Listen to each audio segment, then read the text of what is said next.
पुरुषोत्तमम। आज दो ही बात को लेकर के, भक्ति की बात।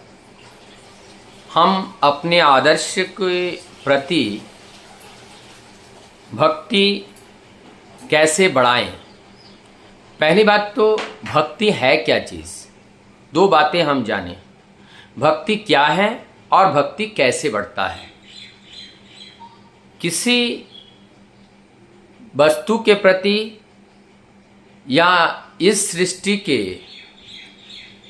किसी भी सृष्टि के पात्र के प्रति जो निरंतरता से, अविरल भाव से उन युक्त रहना, उनके साथ युक्त रहना, ये भक्ति का एक लक्षण है। और यह हम कह सकते हैं, हमारे जीवन के जो श्रेष्ठ हैं, श्रेष्ठ के प्रति निरवच्छिन्न एक पल के लिए हम उनसे ना हटे, उनके साथ जुड़े रहे, उनके विचारों के साथ संयुक्त रहे। ऐसा जो भाव होता है ये भक्ति है। ये भक्ति का एक लक्षण है। That means one type of attachment.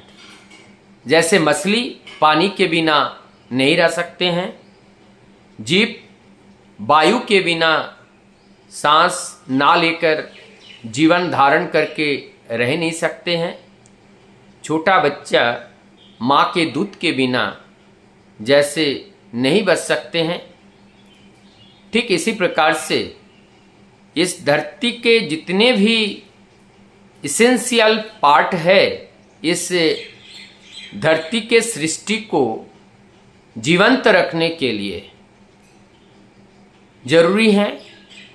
और ये जो उनके साथ ठीक इसी प्रकार से नाता जब बन जाता है, इस नाता को वास्तव में भक्ति कहा जाता है। अब है भक्ति बढ़ता कैसे है। अगर कोई प्रश्न पूछे ये भक्ति कैसे बढ़ता है, हमें जरा एक चीज बताइए। माँ अपने संतान के साथ एक दूसरे का अत्यंत अटूट भक्ति है, ये उत्पन्न कैसे हुआ।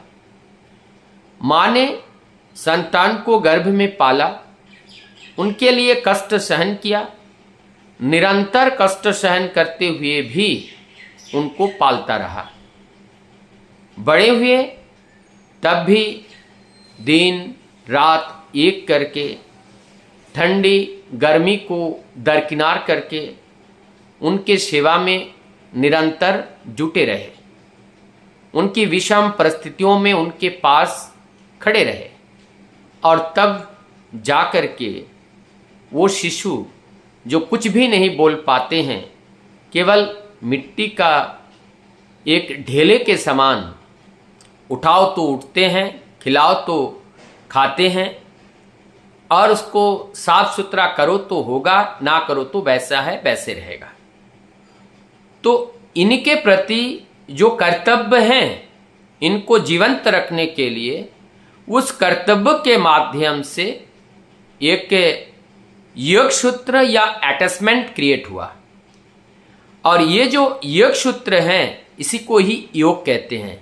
ऐसे ही जोड़ा जाता है, ऐसे ही युक्त हुआ जाता है परम पिता के साथ, और इसी को ही योग कहते हैं। इस योग के माध्यम से जोड़ा जाता है। जब हम इस तरह से भगवान के साथ भी निरंतरता के साथ सुबह शाम भजन कीर्तन के माध्यम से, नाम ध्यान के माध्यम से, उनकी आवश्यकताओं के साथ युक्त रहने से, उनको लेकर के एक आनंद करने से, या उनकी बात को लोगों से वखन करते हुए, आनंद का अनुभव करते हुए भी उनके प्रति अटैचमेंट बढ़ता है। और जब उनके साथ हम निरंतर जुड़े रहते हैं, तो उनकी दया की बात भी हम लोगों से कभी कभी शेयर करते हैं, जिससे हमारा अटैचमेंट प्रभु से और ज़्यादा जुड़ता है।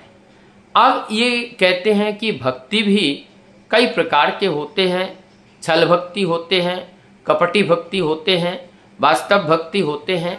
भक्ति तो वहाँ है जहाँ पर कोई प्रश्न नहीं है, जहाँ पर निर्विशेष है, कोई विचार नहीं है, वहीं पर भक्ति जन्म लेता है। क्योंकि ये भक्ति के पीछे विश्वास काम करता है। भक्ति जब गाढ़ा होता है तो प्रेम का उदय होता है, और प्रेम जब उथल उठता है तब जा कर के भेद बुद्धि एकदम समाप्त हो करके सबके प्रति समभाव समदृष्टि उत्पन्न होता है। और ऐसा ही समदृष्टि समभाव ही एक महामानव के चरित्र में देखा जाता है। तो भक्ति का जो मूल है और भक्ति का जो अल्टीमेट रिजल्ट है, अल्टीमेट रिजल्ट भक्ति से ही हमें समर्पण लाता है, भक्ति से ही हमें सरेंडर जिसको कहते हैं ये सरेंडर कराते हैं, और भक्ति से ही हम सब में जीव देखने का सौभाग्य प्राप्त होता है। और इस भक्ति से ही हर कण कण में ही प्रभु हमें दिखाई देता है। एकमात्र यहाँ भक्ति ही कार्य करता है, जिस भक्ति के माध्यम से हम अपने जीवन को सुंदर रूप से पा सकते हैं। तो आइए, परम दयाल ने इस भक्ति की व्याख्या अनेक रूप में किए हैं, उसमें से कुछ भक्ति की जो बातें हैं वह आज हमने रखने का प्रयास किया। और इस तरह से मैं प्रत्येक दिन जो भी पुस्तकें परम दयाल श्री ठाकुर जी के या उनके कार्य करते हुए जो भी विचारधाराएं मन में उनकी ही बातें संजीवित हो उठती हैं, मुझे आनंद आता है, अच्छा लगता है, उस बात को मैं आप तक पहुंचाने का प्रयास करता हूं।